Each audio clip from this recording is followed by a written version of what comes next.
Hello बच्चों, let's read this question. The question says how to write equilibrium constant expression for heterogeneous equilibrium. Okay. The key concept for this question is heterogeneous reactions. अगर हम लोग बात करते हैं heterogeneous reactions की तो हमारे पास वो reactions heterogeneous reactions कहलाते हैं जिसमें हमारे पास substances are not in the same state.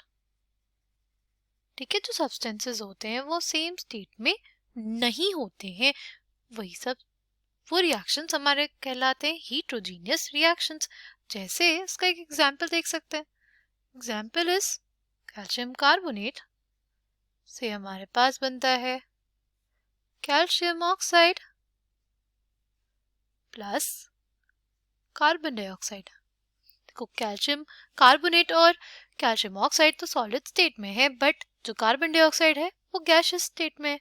अगर अब इसके लिए हमें इक्विलिब्रियम कांस्टेंट लिखना हो तो हम लोग क्या लिखेंगे? हम लोग लिखेंगे concentration of carbon dioxide into concentration of calcium oxide by concentration of calcium carbonate. जैसे हम लोग लिखते हैं ना कि प्रोडक्ट बाय रिएक्टेंट, हमने एक इक्वेशन लिख ली, राइट? एक एक्सप्रेशन लिख लिया.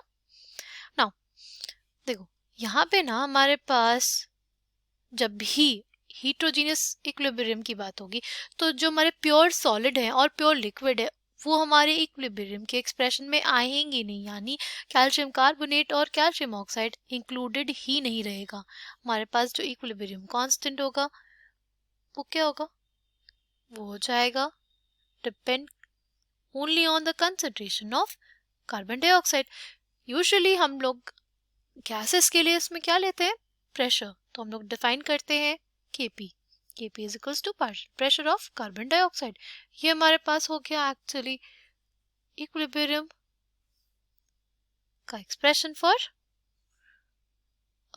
heterogeneous equilibrium. ठीक. अगर दूसरा एग्जांपल लेके इसको समझने की कोशिश करें तो जैसे हमारे पास है सपोज PCl5 सॉलिड स्टेट में है, ये हमें देता है PCl3 in liquid state plus Cl2 gaseous state.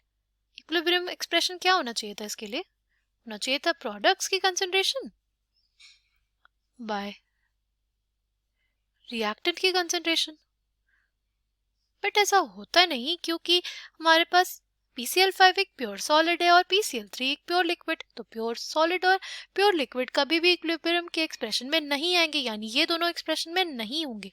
हमारे पास K जो हो जाएगा वो सिर्फ और सिर्फ डिपेंडेंट होगा Cl2 की कंसंट्रेशन पे. या हम लोग देख रहे हैं कि इसमें Cl2 किस फॉर्म में, गैसियस फॉर्म में, तो हम लोग डिफाइन करेंगे Kp which is basically equals to partial pressure of Cl2. ठीक है, I hope you understood it well कि हमारे पास अगर हेटेरोजीनियस रिएक्शन होंगे तो हम लोग प्योर सॉलिड और प्योर लिक्विड को इक्विलिब्रियम के एक्सप्रेशन में कंसिडर नहीं करेंगे. ठीक, आई hope you understood it well. Thank you and all the best.